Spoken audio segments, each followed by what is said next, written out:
সবাই কিন্তু আনারস খায়, আনারস সবাই চিনে। তো অনেকে কিন্তু এই আনারস কীভাবে হয়, এর গাছ কেমন, কিন্তু এরা কেউ কোনো দিন দেখেও নেই, জানেও না। তাদের জন্য আজকের এই ভিডিওটা। তো আমি আগে আনারসের একটা ভিডিও দিয়েছিলাম, সেখানে অনেকেই দুই একজনে কমেন্ট করেছিল যে আনারস কীভাবে রোপণ করে, গাছ কেমন, সে নিয়ে একটা ভিডিও তৈরি করতে। তো আজকে দেখাচ্ছি, এটা হচ্ছে আনারসের গাছ, আমরা চারা বলি, আনারসের চারা। এই যে দেখেন এখানে রোপণ করেছে। এখানে আগে পুরনো আনারসের বাগান ছিল, সেটা উঠাইয়া এখন আবার নতুন করে চারা লাগানো হয়েছে। এই যে মাঝখানে যে পাতাগুলো দেখতেছেন, এগুলো হচ্ছে এই যে চারা গাছের মাঝখান দিয়ে যে জায়গা, ওইখানে কিন্তু কচু দিয়েছে, সেখানে ডাক দেওয়ার জন্য ওই পাতাগুলো রাখছে।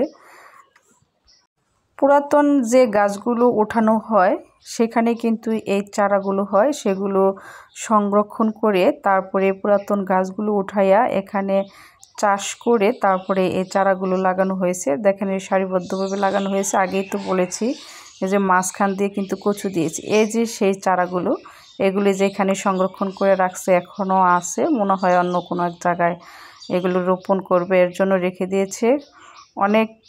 এটা কিন্তু অনেক দিন ধরে এখানে সংরক্ষণ করে রাখছে, এর জন্য এই যে একটু মরা মরা হয়েছে, তাজা তেমনটা নাই, তাও সমস্যা নাই, এগুলো কিন্তু সুন্দর হবে। এটা কিন্তু আবাদ করা খুবই সহজ, এখানে কোনো পানি সেচের ব্যবস্থা নেই, দেওয়া লাগে না। টান উঁচু জমি যেখানে, সেখানে কিন্তু এই আনারস আবাদ করা হয়। এই যে আনারসের বাগানটা দেখতেছেন, আস্তে আস্তে ওই চারা থেকে এইরকম হবে।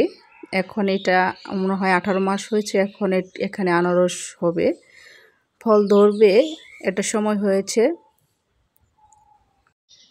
গাছের পরিচর্যা বলতে আগাছাগুলো যদি থাকে সেগুলো পরিষ্কার করে, আর হচ্ছে সার দেয়।